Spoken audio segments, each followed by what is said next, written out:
नमस्कार, मी सचिन आवड LS मराठीमध्ये तुम्हा सर्वांचं स्वागत करतो।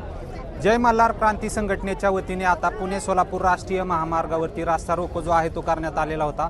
पाटस येथील आद्य क्रांतीवीर राजे उमाजी नाईक यांच्या स्तंभाची आणि स्तंभापाठीमागे असणाऱ्या लाईट्सची तोडफोड जी आहे ती काही दिवसांपूर्वी करण्यात आली होती आणि याच घटनेच्या निषेधार्थ हा रास्ता रोको जो आहे तो करण्यात आलेला होता।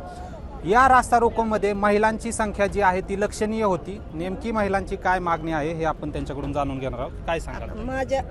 माझ्या राजाच्या या अस्तित्वामुळे रामोशी समाज जो ओळखला जातो त्याच्याच अस्मितेवर जर कुणी एका नराधमाने किंवा एक वैचारिक मानसिक समाजकंटकाने दगडफेक केली, त्या समाजकंटकाला असे वाटले असेल की आमच्या नामफलकाची तो पुसू शकतो, पण ह्या आमच्या हृदयात कोरलेला जो इतिहास आहे तो कोणी पुसू शकत नाही।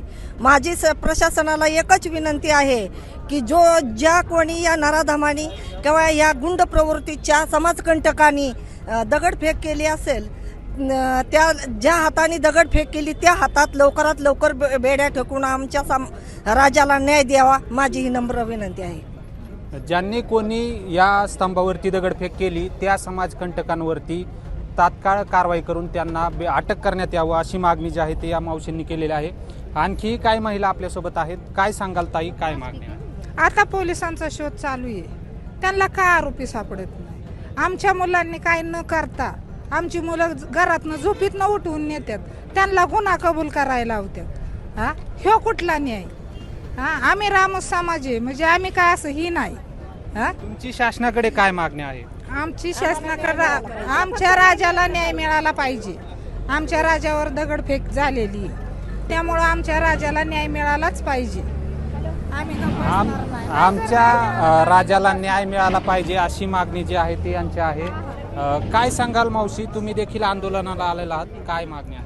नमस्ते, एलकोट जय मल्हार। आम्ही एवढं सांगावं की 28 तारखेला जो काही प्रकार झाला ती विकृती, म्हणजे आज जर समाज रामोशी समाजावर जर एवढा अन्याय होता असेल, राजांवर होता, तुम्ही लोकांपर्यंत करत होता ते ठीक होतं, पण आता तुम्ही जर डायरेक्ट राजांच्यावर हल्ला करताय, तुम्ही करताय, तुम्हाला हे संस्कार आहेत का? तुम्हाला हेच हे केलंय का? तुम्ही हे असं केलं नाही पाहिजे। ह्याच्या आधी पण उद्यानासाठी जे काय केलं होतं त्यांना पण नामंजुरी मिळाली, तिथं काहीतरी विरोध करतात, हे असं करू नका। रामोशी समाजाने तुम्हाला काय केलं? तुमचं एवढं काही वेडवाकडं केलं की तुम्ही एवढं राजांच्या बोर्डवर तुम्ही दगडफेक करता, ही चुकीचं आहे ना। आज महिला आम्ही इथं बाहेर एवढ्या कष्ट करतो, उन्हात येतो, पण कशासाठी आलोय? आज राजांना काहीतरी न्याय मिळाला पाहिजे। प्रशासनाला एवढीच विनंती आहे की प्रशासनाने ह्यात आता 8 दिवस दिले, त्यात पण त्यांनी काही दक्षता घेतली नाही, पण आता एवढ्या 2 दिवसात ही केलं पाहिजे। ह्या भंडाऱ्याची शपथ घेऊन सांगते की जर ह्या 2-4 दिवसात जर त्यांनी नाही काय केलं तर आम्ही सर्व महिला परत एकदा नॅशनल हायवेला आल्याशिवाय राहणार नाही।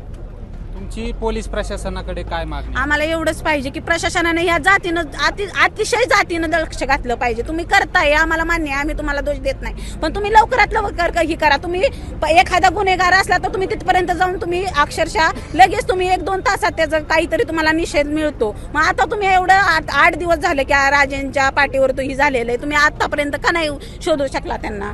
एवढंच आम्हाला म्हणायचं की प्रशासनाला की तुम्ही आणि जातीनं ज्यादा लक्ष घाला आणि आम्हाला सहकार्य करा। प्रशासनाने स्वतः अधिकाधिक लक्ष द्यावं आणि यातील जे आरोपी आहेत त्यांना शोधून काढावं अशी मागणी जी आहे ती यांची आहे। काय सांगाल? आंदोलन सुरू आहे, आता या आंदोलनाची पुढील दिशा काय असते? आम्ही उभं राहायला भेटणार नाही, कारण हा अत्याचार लय झालाय आमच्यावर। आमच्या समाजाला न्याय हा मिळालाच पाहिजे, आमच्या राजांना न्याय मिळालाच पाहिजे। आमचे राजे काय एवढे गद्दार होते का? तुमच्या सगळ्या आया बहिणींची इज्जत आबरू हे करून बी व्यवस्थित करून बी तुम्ही आम्हाला न्याय देत नाही म्हणलं आम्ही कसं लढायचं आणि कसं काय करायचं? पण आम्ही आता लढायला उभं राहणार आहे। आतापर्यंत आम्ही ज्या तलवारी ही मुलांनी आमच्या ही ठुल्या, पण आता त्यांना काढायला लावू नका म्हणाव, आम्हाला आता उभं राहायला लावू नका।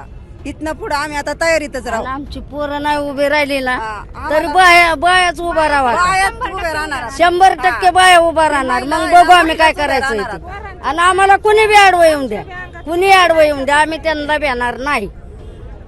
जरी तरुणांनी पुढाकार घेतला नसला तरीही हे आंदोलन जे आहे ते महिला पुढे नेणार असल्याची माहिती या महिलांनी जी आहे ती LS मराठीशी बोलताना दिलेली आहे। LS मराठीसाठी रिपोर्टर सचिन आव्हाड, दौंड।